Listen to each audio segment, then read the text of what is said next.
apa yang tidak boleh dilakukan selama tahapan, apa yang menjadi hak dan kewajiban pemilu. Integritas itu satu kata dengan tindakan kita gitu ya. Jadi ketika regulasi sudah ada, maka tidak ada pilihan lain bagi kita untuk taat dan melaksanakan apa yang menjadi regulasi tahapan itu. Jadi ada ketentuan-ketentuan yang boleh dan tidak boleh dilakukan, ada larangan-larangan. Jadi betul-betul puasa itu melatih kejujuran seseorang dan integritas seseorang untuk memastikan ya, bahwa dia menjalankan apa yang menjadi syarat, ketentuan, dan juga larangan-larangan yang tidak boleh dilakukan. Puasa juga tidak boleh diwakilkan. Ya kan? Puasa ini kan tidak boleh diwakilkan. Ya, pemilu juga sama, tidak boleh diwakilkan. Ya. Nah, untuk puasa itu melatih kita untuk menahan diri dari godaan-godaan ya, yang bisa membatalkan puasa. Maka nilai-nilai itu harus menjadi spirit kita ya dalam melaksanakan pengawasan penyelenggaraan pemilu. Bagaimana kita bisa menghindari godaan-godaan itu yang bisa merusak integritas kita sebagai penyelenggara.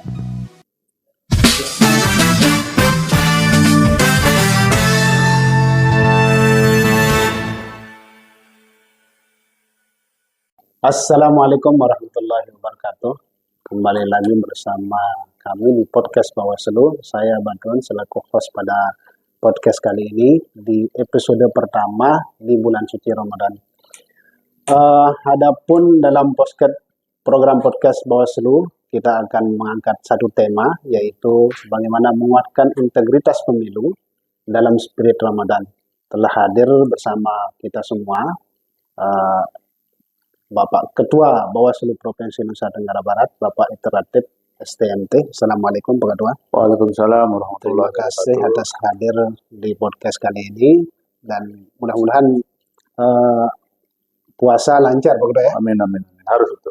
Baik, pemirsa yang pendengar podcast Bawaslu dimanapun Anda berada, ada beberapa yang perlu untuk kita diskusikan pada kesempatan kali ini.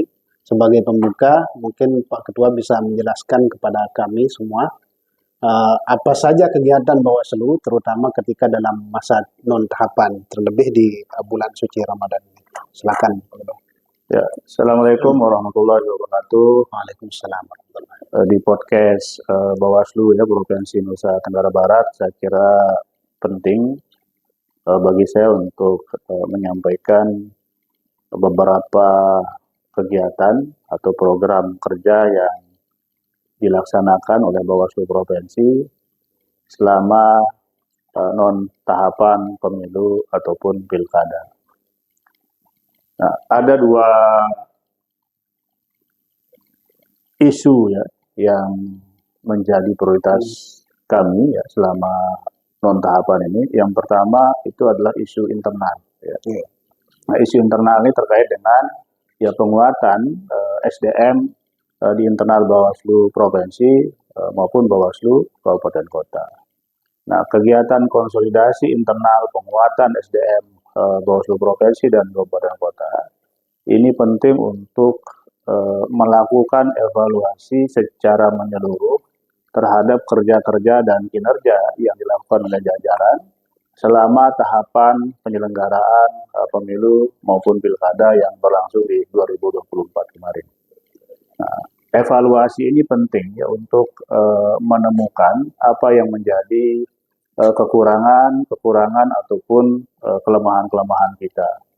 Nah, oleh karena itu di fase non tahapan ini menjadi ruang ya, bagi kami untuk melakukan evaluasi itu. Kita harus menemukan kelemahan dan kekurangan kita sebagai dasar kita dalam mereformulasi kegiatan ataupun kebijakan untuk memperkuat SDM Bawaslu Provinsi maupun Bawaslu Kabupaten Kota. Yang kedua, ya isu eksternal ya. terkait dengan penguatan literasi politik kepada masyarakat. Bawaslu menyadari dengan SDM yang terbatas, ya, personil yang tidak menyebar luas di seluruh wilayah, betul-betul harus bisa menjalin kerjasama dengan seluruh elemen masyarakat. Nah, kerjasama ini terus digalakkan oleh Bawaslu Provinsi melalui kunjungan-kunjungan kerja dengan membentuk ya, atau membangun MOU dengan perguruan-perguruan tinggi yang ada di seputaran NTB, gitu, khususnya di Kota Mataram. Nah, perguruan tinggi ini menjadi penting karena mereka punya basis pemilih pemula, yaitu mahasiswa, gitu.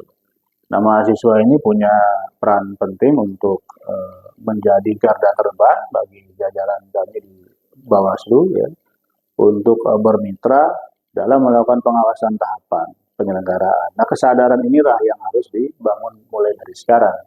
Jadi kesadaran mahasiswa sebagai mitra strategis dalam melakukan pengawasan itu harus dibangun mulai dari sekarang, sehingga nanti pada saat tahapan penyelenggaraan berlangsung, mahasiswa sudah mengambil peran untuk terlibat dalam kerja-kerja pengawasan pemilu. Nah, selain itu juga, ya tentu saja kita akan menyampaikan ya, literasi politik kepada mahasiswa dan masyarakat. Apa yang menjadi regulasi kepemiluan ataupun pilkada? Apa yang tidak boleh dilakukan selama tahapan? Apa yang menjadi hak dan kewajiban pemilih? Nah, hal-hal seperti ini yang harus dipahami ya secara utuh oleh pemilih, sehingga pada saat mereka menggunakan hak politiknya betul-betul digunakan secara bertanggung jawab dan cerdas, gitu.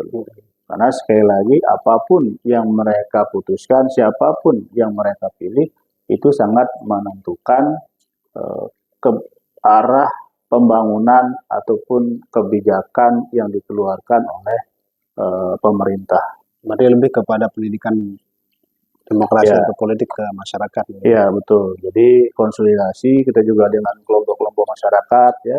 Kemudian tadi juga kita juga melakukan penguatan literasi politik. Bahkan kami juga sedang giat-giatnya melaksanakan Bawaslu Belajarkan dengan mendatangi ya, sekolah-sekolah yang ada di Pulau Lombok dan Pulau Sumbawa. Nah, khusus sekarang ini kita juga sudah pernah ya mendatangi salah satu sekolah ya di Pulau Sumbawa, gitu loh, untuk sekali lagi memperkuat literasi politik ya calon-calon pemilih pemula yang saat ini masih duduk di SMA. Pada pemilu 2024 kemarin mereka belum menggunakan hak pilihnya, tetapi nanti pada saat 2029 mereka sudah menjadi pemilih. Ya. Nah, jadi pemilih pemula itu harus dibekali mulai dari sekarang. Ini terjadi di 10 kabupaten kota, betul? Iya, ini kegiatan provinsi yang diteruskan oleh jajaran di Bawaslu Kabupaten Kota. Teman-teman Bawaslu Kabupaten Kota juga sangat intens ya melakukan kegiatan Bawaslu Membelajarkan ini, dan tentu saja ini memberi warna baru dalam penguatan literasi politik. Jadi Bawaslu tidak hanya menyasar masyarakat yang sudah menjadi pemilih atau yang pernah menggunakan hak pilihnya, tetapi kita juga menyasar calon-calon pemilih di pemilu 2029 nanti. Baik, selanjutnya kita menuju ke tema besar kita, menguatkan integritas pemilu dalam spirit Ramadan. Menurut Pak Ketua nih, sebenarnya apa yang dimaksud dengan integritas dalam konteks penyelenggara pemilu? Ya, integritas itu ya secara umum didefinisikan satu kata dengan tindakan kita, gitu loh, ya. Jadi ketika regulasi sudah ada, maka tidak ada pilihan lain bagi kita untuk taat dan melaksanakan apa yang menjadi regulasi tahapan itu. Nah, penyelenggara pemilu yang berintegritas, ya tentu saja ketika dia mampu menjalankan ya, ketentuan peraturan-peraturan tersebut tanpa ada penyelewengan di dalam pelaksanaannya. Nah, ini saya kira sangat relevan ya dengan spirit di bulan Ramadan atau di bulan puasa ini. Jadi puasa ini itu pelaksanaannya kan terikat oleh waktu, ya sama dengan pemilu. Pemilu ini kan juga terikat oleh waktu, siklusnya 5 tahun gitu. Puasa ini juga terikat oleh waktu yang pelaksanaannya sudah ditentukan setiap 1 tahun sekali gitu, dan di bulan Ramadan. Nah, puasa ini juga punya aturan, ya. Jadi yang harus ditaati oleh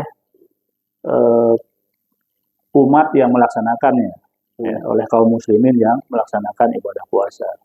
Jadi ada ketentuan-ketentuan yang boleh dan tidak boleh dilakukan. Ada larangan-larangan yang tidak boleh dilanggar.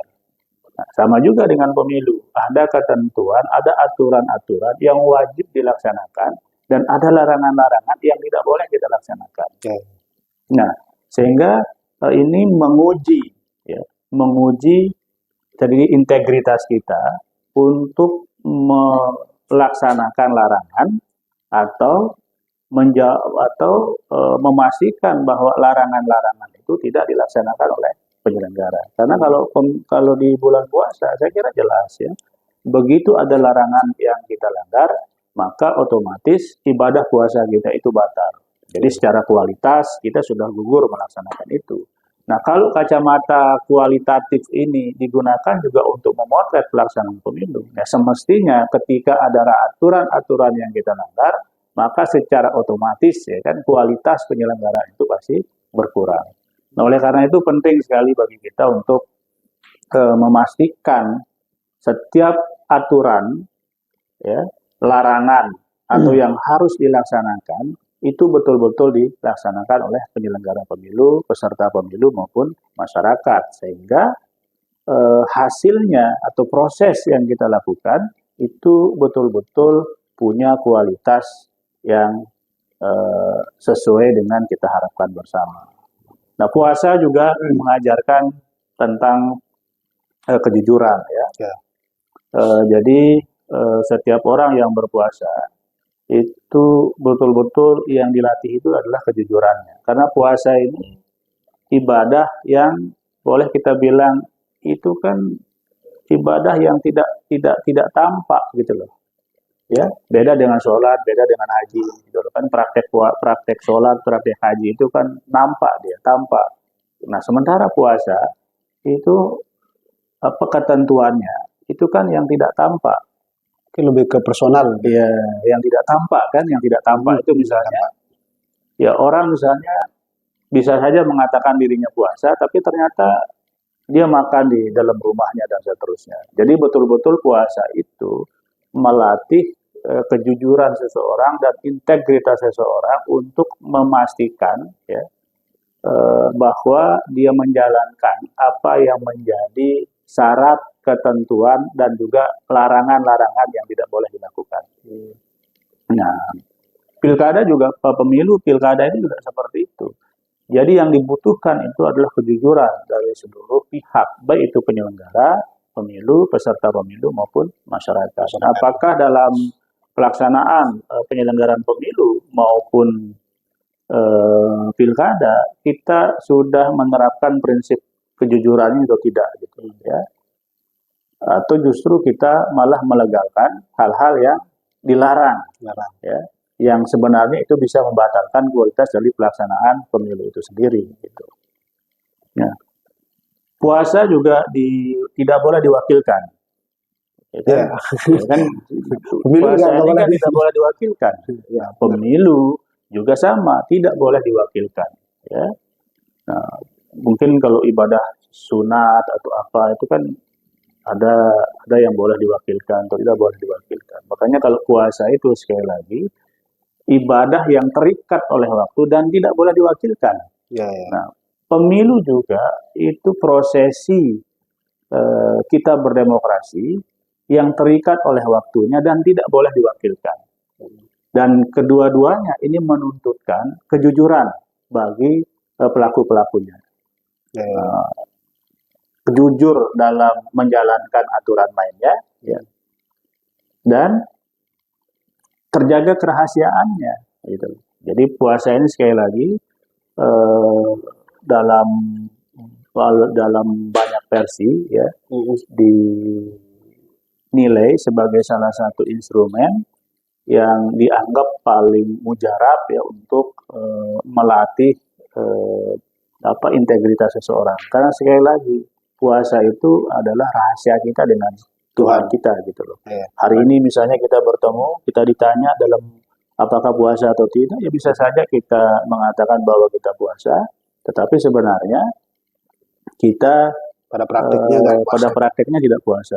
Apakah kita bisa nilai? Tentu saja kita tidak bisa menilai itu gitu. Sama seperti kayak mencoblos, ya, sama juga dengan mencoblos. Apakah ketika ditanya kita menggunakan hak politik kita karena ada transaksi yang melatar belakangi pilihan kita, bisa saja kita mengatakan tidak ada transaksi itu. Tapi prakteknya misalnya kita memperlakukan itu.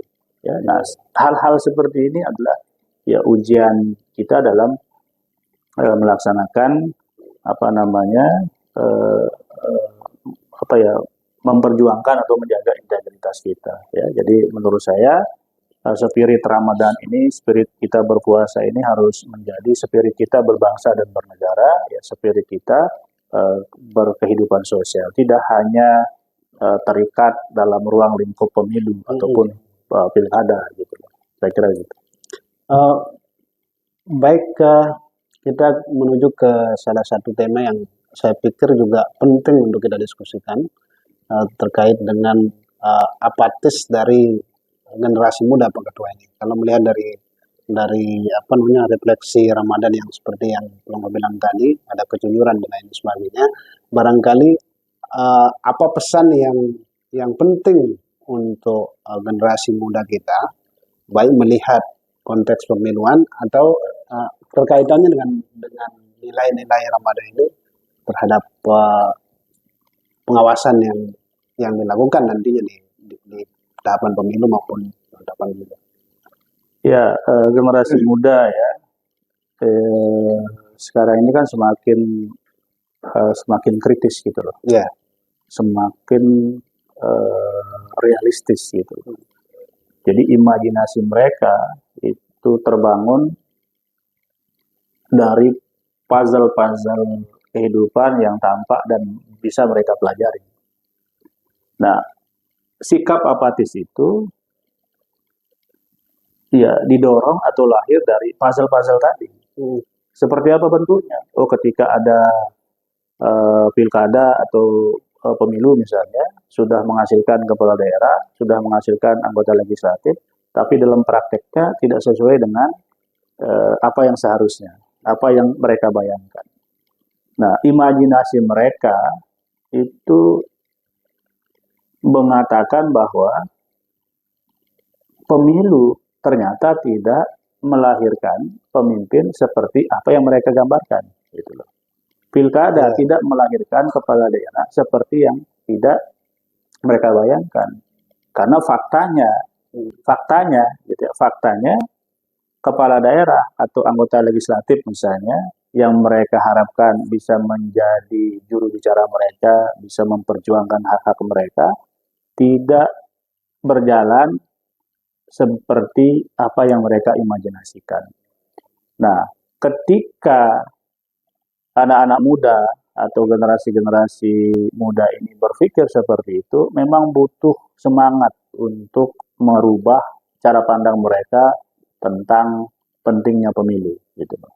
Karena kalau mereka terjebak dengan realitas tadi ya, atau puzzle-puzzle yang memang sangat masif bertebaran di media sosial kita sekarang ini, yang cenderung menimbulkan pesimisme dibandingkan dengan optimisme terhadap praktek politik di Indonesia, gitu ya. Maka kita butuh ya perjuangan yang ekstra keras untuk merubah cara pandang mereka bahwa menghindari itu atau membiarkan itu berjalan sebagaimana yang sudah berjalan sebelumnya justru akan membahayakan mereka gitu. Iya, justru membahayakan masa depan mereka.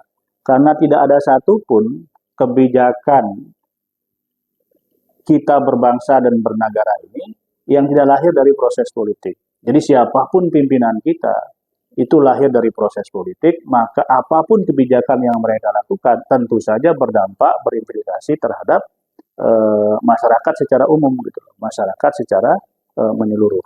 Nah, oleh karena itu anak-anak muda kita itu harus semakin berani bersuara, semakin bersikap kritis, bahkan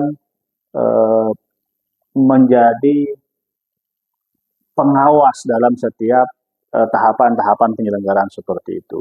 Apatisme itu justru akan membunuh masa depan ya yang mereka imajinasikan, tetapi keterlibatan mereka dalam dunia politik khususnya melakukan pengawasan tahapan penyelenggaraan pemilu itu bisa memberi dampak nyata ya atau membawa angin segar bagi perubahan iklim politik kita di Indonesia ini.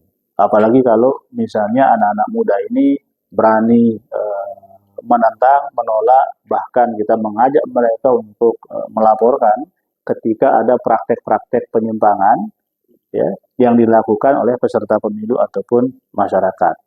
Bahkan mereka juga bisa melaporkan ketika ada penyelenggara yang menjadi bagian dari tim pemenangan, misalnya salah satu peserta pemilu ataupun pilkada, sehingga kontrol terhadap penyelenggara pemilu, terhadap peserta pemilu dan masyarakat ini harus datang dari semua pihak. Gitu. Kalau kita menginginkan berkembang biaknya demokrasi yang semakin berkualitas dan bermartabat. Pak Ketua, di momentum Ramadan juga kira-kira apa itu yang disampaikan khusus untuk pengawas pemilu di Nusa Tenggara Barat terkait dengan integritas tadi atau nilai-nilai yang ada di dalam Ramadan? Ya, saya selalu meyakini ya bahwa Ramadan ini merupakan ruang ya, kita untuk mengasah kepekaan kita, mengasah integritas kita, karena Ramadan ini itu merupakan produk ya, produk dalam tanda petik itu ikatan kita dengan Yang Maha Kuasa. Jadi hanya Tuhan atau Allah Subhanahu Wa Taala yang tahu kita berpuasa ini atau tidak gitu, saya diri kita gitu. Nah, sama juga dengan pemilu ya. Hanya kita dan Tuhan mungkin ya dengan orang yang yang berkolaborasi dengan kita yang tahu bahwa kita ini melakukan penyimpangan atau tidak. Nah, spirit Ramadan itu harus betul-betul terinternalisasi, kita jiwai ya dalam setiap menjalankan tugas kita ya sebagai penyelenggara pemilu, ya tugas kita sebagai warga negara yang baik gitu loh. Karena sekali lagi Ramadan ini melatih kejujuran ya, melatih kita tertib aturan ya. Kemudian kita diminta untuk bertanggung jawab ya. Dan yang paling penting itu ya Ramadan ini sekali lagi dia menguji kesabaran kita terhadap setiap godaan yang datang menghampiri kita. Gitu. Di proses pemilu tentu saja bagi penyelenggara pemilu godaan-godaan itu kan sangat besar. Ya.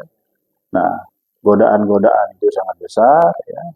Maka kita harus bisa menahan diri dari godaan-godaan itu. Nah, saya kira poin pentingnya di situ. Ya. Bahwa puasa itu melatih kita untuk menahan diri dari godaan-godaan ya, yang bisa membatalkan puasa, maka nilai-nilai itu harus menjadi spirit kita ya dalam melaksanakan pengawasan penyelenggaraan pemilu. Bagaimana kita bisa menghindari godaan-godaan itu yang bisa merusak integritas kita sebagai penyelenggara. Ya, terakhir apa harapan bisa dilakukan dari konteks demokrasi masa yang akan datang? Ya, tentu saja partisipasi masyarakat harus semakin meningkat ya. Tidak hanya pada saat menggunakan hak suaranya, tetapi juga partisipasi dalam melakukan pengawasan tahapan penyelenggaraan pemilu. Masyarakat harus semakin sadar bahwa peran mereka untuk memastikan proses pelaksanaan pemilu ataupun pilkada itu berjalan sesuai dengan ketentuan. Tanpa keterlibatan mereka, ya tentu saja ada banyak hal yang tidak bisa terwujudkan gitu ya, karena keterbatasan penyelenggara pemilu ataupun juga ada dalam tanda petik itu misalnya ada penyelenggara kita yang tidak tahan dengan godaan. Nah, oleh karena itu peran pengawasan dari masyarakat ini penting dilakukan. Jadi partisipasi masyarakat itu tidak hanya terwujudkan pada saat pemberian suara mereka ya, tetapi juga partisipasi masyarakat itu harus dilakukan mulai dari pengawasan setiap tahapan penyelenggaraan pemilu ataupun pilkada yang berlangsung. Dan yang paling penting masyarakat kita harus berani melaporkan ketika di lapangan ditemukan ada pelanggaran-pelanggaran yang terjadi. Ya. Baik, terima kasih Pak tadi itu terkait dengan tema kita kali ini. Saya pikir sangat unik dan luas dari apa penjelasan yang disampaikan oleh Pak tadi. Semoga ini menjadi refleksi khususnya di bulan puasa Ramadan ini. Untuk pertama tadi saya menggarisbawahi nilai-nilai pikiran dan sebagainya itu terpatri di penyelenggaraan pemilu khususnya dalam integritas pengawas pemilu. Baik, terima kasih sekali lagi Pak Ketua untuk kehadirannya dan saya Bang menurut teman-teman sampai jumpa di podcast. Assalamualaikum.